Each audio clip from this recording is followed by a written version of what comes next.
Welcome back, folks. Today we're going to be introducing all the information you'll need to complete Presentation 2 in coordination with Chapter 6 of your TORCS textbook. We're going to begin by watching a small video segment by Gabe Evans, who hosts the How to Batman YouTube channel. I'd like you to watch this actively, perhaps even with something to write with or something to write on, because as you carefully watch his presentation, I'd like you to identify the ways Evans attempts to balance entertainment and teaching, paying special attention to how he's coordinating a structure for his audience.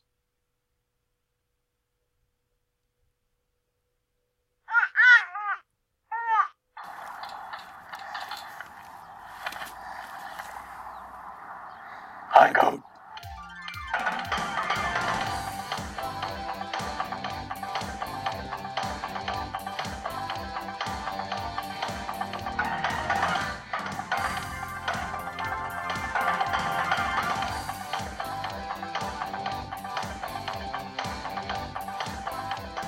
I'm gonna teach you how to feed some goats. First, you're gonna need a couple of things. You're gonna need a bag of Bermuda grass. You're gonna need some goat feed. I prefer the kind with molasses. But most importantly, you're gonna need goats. Now we're gonna go inside and feed the goats.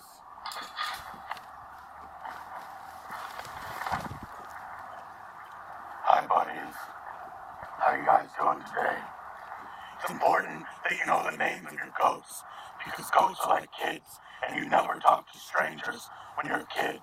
This guy over here is Richard, and this little girl, she's Summer.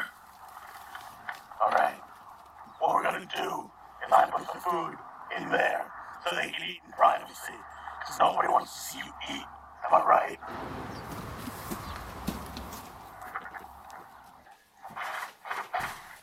Now we're gonna give the goats the goat food. What I do is I put it on the plate, like this.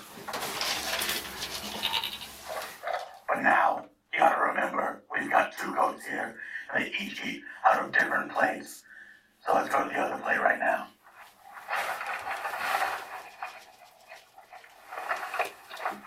Alright, hay time. Now when I said hay time, that was kind of a joke between me and the goats, because they don't like hay. Now you're gonna take your Bermuda grass, and you're gonna put in this red thing right here. This red thing is good, it's delicious, it's ready to eat out of. Let's do it.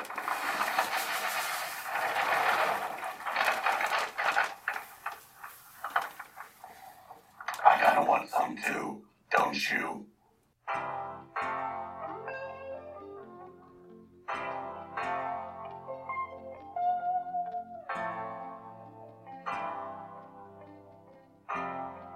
And after you feed, it's playtime. Hey, Summer.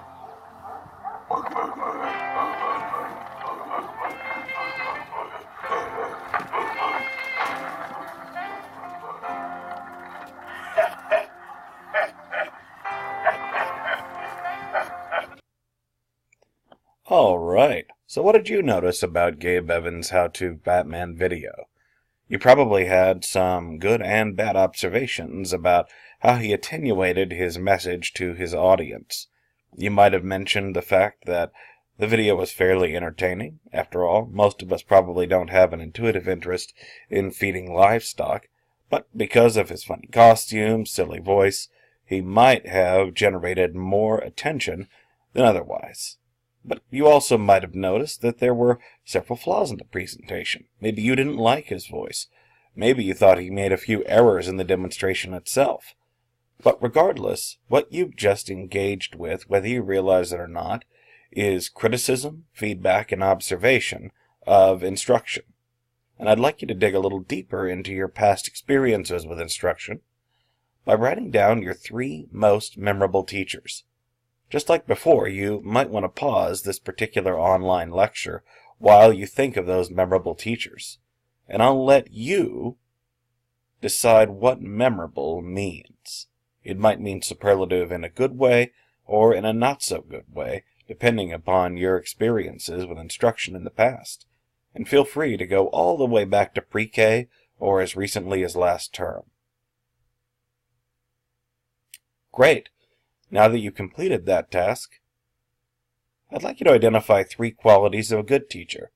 You don't necessarily have to write this down, but look over your list and think about what makes a great or superlative teacher in a good respect.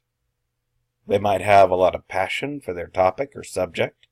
They might be especially patient with their students or engaging and entertaining, making even mundane topics seem interesting to a wide array of audiences. Now think about 3 qualities of a bad teacher.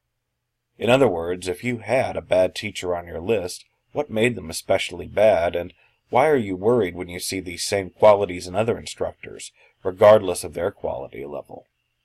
Is this a person who is disinterested? Perhaps they don't have an intuitive passion or interest in their topic. Maybe they're especially harsh evaluators, or maybe they're just impatient with students that don't have as thirsty a knowledge for their topic or subject as they do. So now that you've decided these things, we can introduce the topic for your next presentation. This presentation is going to be in coordination with an ongoing study we're doing on demography or audience analysis. We've already had one of those lectures, and we're going to have another one between now and the time that you give what's called your demonstration speech. So because we have to choose a demography or an audience type that appeals or is at least conversant with all of our students, you are going to imagine that you're speaking to a group of children between the ages of 6 and 8. And then, based on our in-class discussion, you'll compose a short speech demonstrating how to perform an everyday task.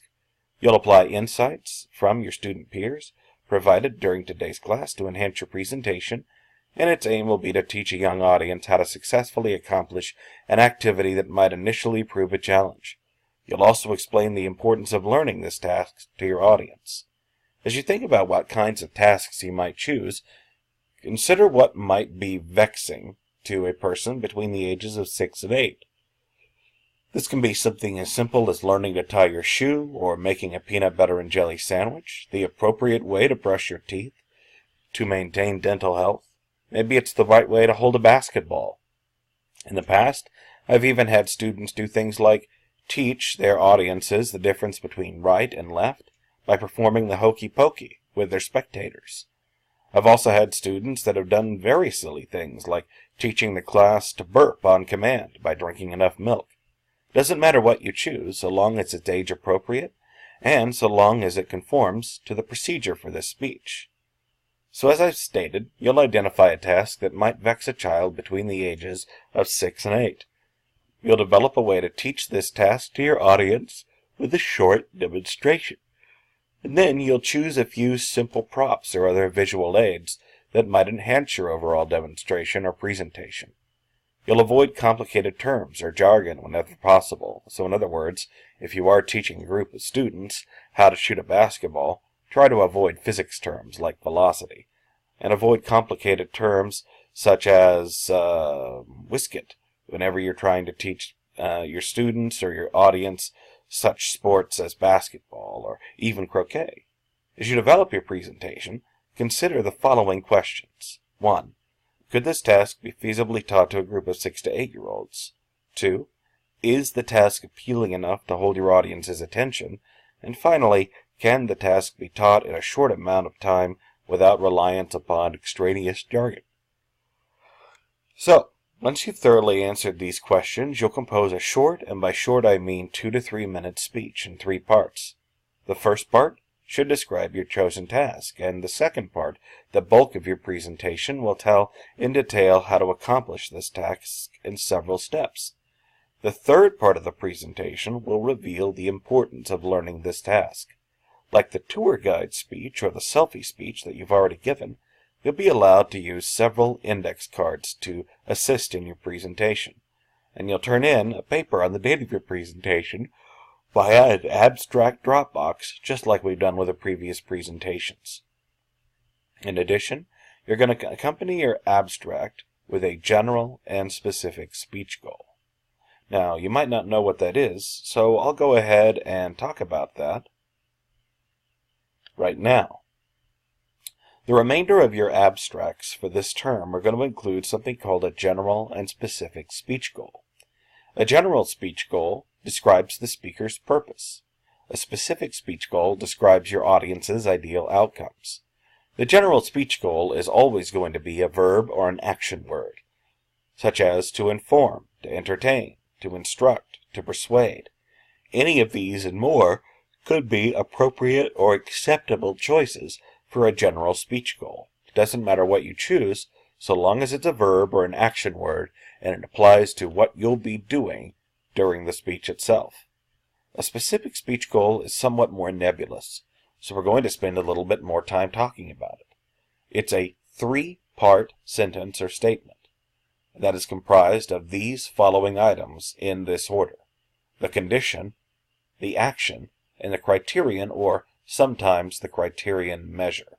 We'll use that word and that term interchangeably this term. The condition refers to your communication setting during the speech. In other words, it refers to who you're speaking to and where the speech is occurring. The action refers to the verb or the action word that you want your audience to perform or demonstrate after you've given the speech, and the criteria or the criterion measure is how you'll assess your success. Let's give an example. The 6 to 8-year-olds at my niece's birthday will laugh so hard I have to pause between sentences. Now, normally it might be okay to break this particular specific speech goal down by a condition, then action, and criterion measure. But let's reverse engineer this statement. Let's first identify what the action or action word is. Can you see it? Yes, you're right. It's laugh. That's what the audience is going to do. So that means that we can use that word laugh as the hinge on a teeter-totter. Everything that comes before it comprises the condition. Everything that comes after it comprises the criteria or criterion measure. So that means the 6 to 8-year-olds at my niece's birthday comprises our condition. It refers to who we're speaking to and where the presentation is occurring. And then so hard I have to pause between sentences comprises the criteria. It's how hard my audience needs to laugh for me to assess whether or not I've been successful in my presentation. Notice that these three parts of the speech goal are a lot like Legos. We can take them apart and put them back together, even substitute or replace them. For example, I could make my specific speech goal: the 6 to 8-year-olds at my niece's birthday party will laugh so hard that at least 3 of them will wet their pants. I've substituted my criteria in this case. Or I could take out 6 to 8-year-olds and make it 80-year-olds at my grandma's boggle tournament. Doesn't matter what I choose so long as I understand the difference between the condition, action, and criteria or criterion measure. Now that we know that, let's look at an abstract for the primary assignment. It says, my speech is going to teach kids how to clean their game console.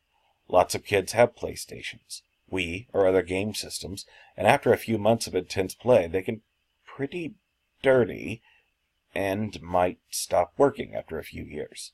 We'll come back to that. Learning how to take care of your game systems teaches how to take care of all our things. I'm going to use some special cleaner and tell kids how much to apply and how to wipe. I'll also tell the kids about where to buy the supplies in a reasonably large-sized town. And then I'll tell them that if they don't take care of their stuff, the game boogeyman will come and take their games. Well, right away we have some problems with coordinating our speech and its contents to our demographic of 6 to 8-year-olds. It might not necessarily be appropriate to tell kids how to use their money and where to buy cleaning supplies, especially because not all cleaning supplies are appropriate to use for a 6 to 8-year-old.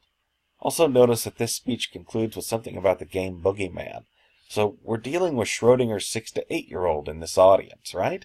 It's a 6 to 8-year-old that's mature enough to spend their own money to buy cleaning products and yet is still afraid of the boogeyman.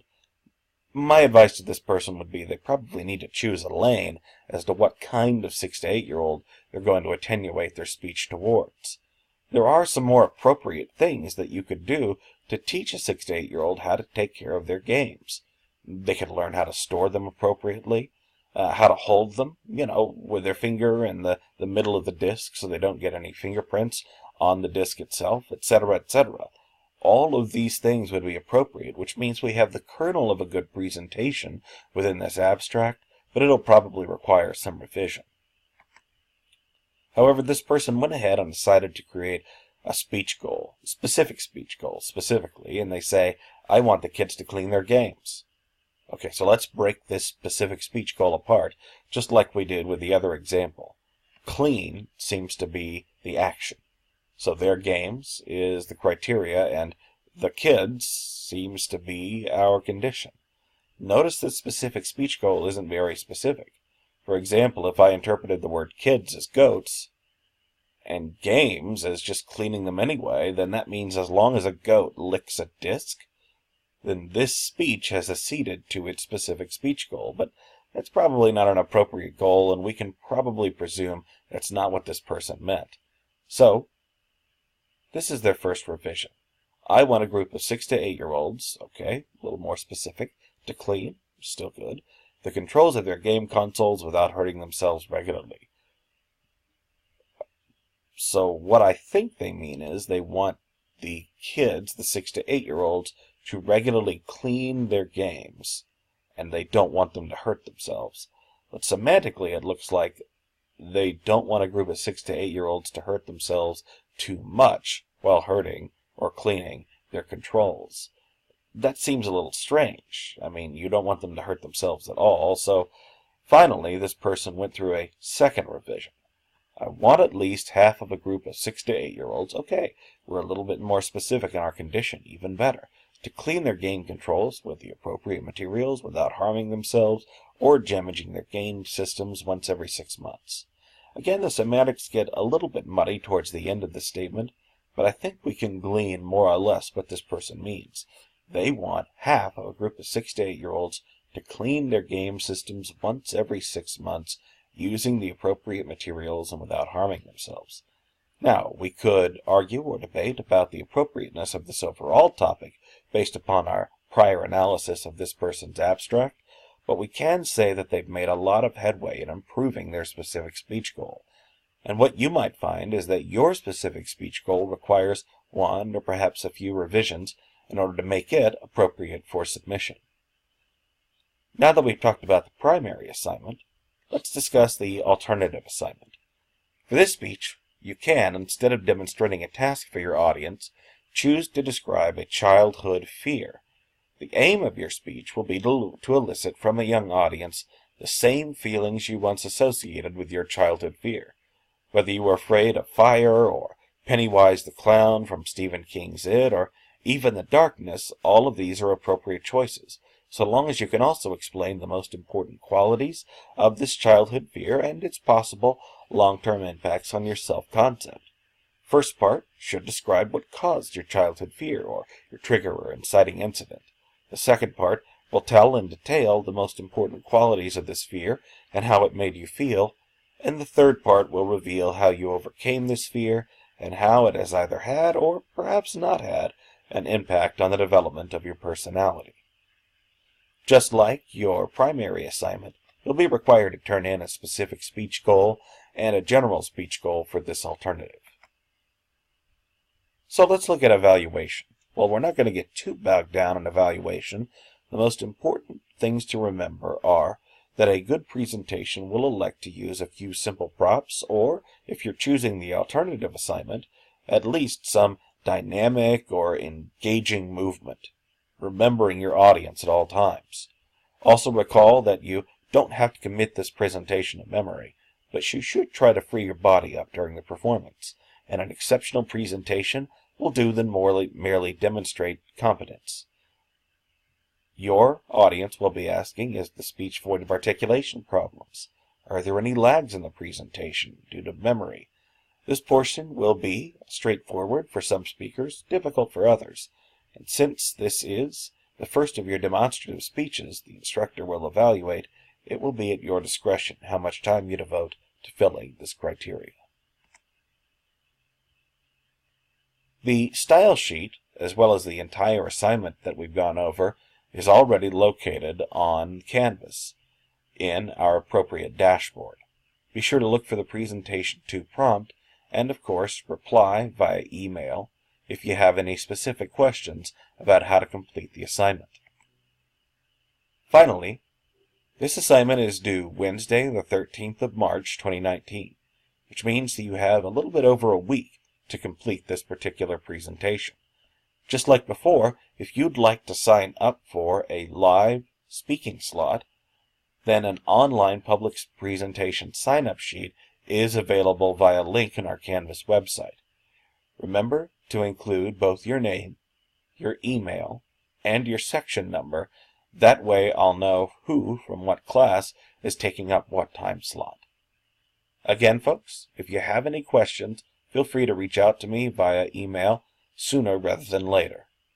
Hopefully you've watched this lecture prior to the weekend, so that way you'll get a jump on completing the assignment overall.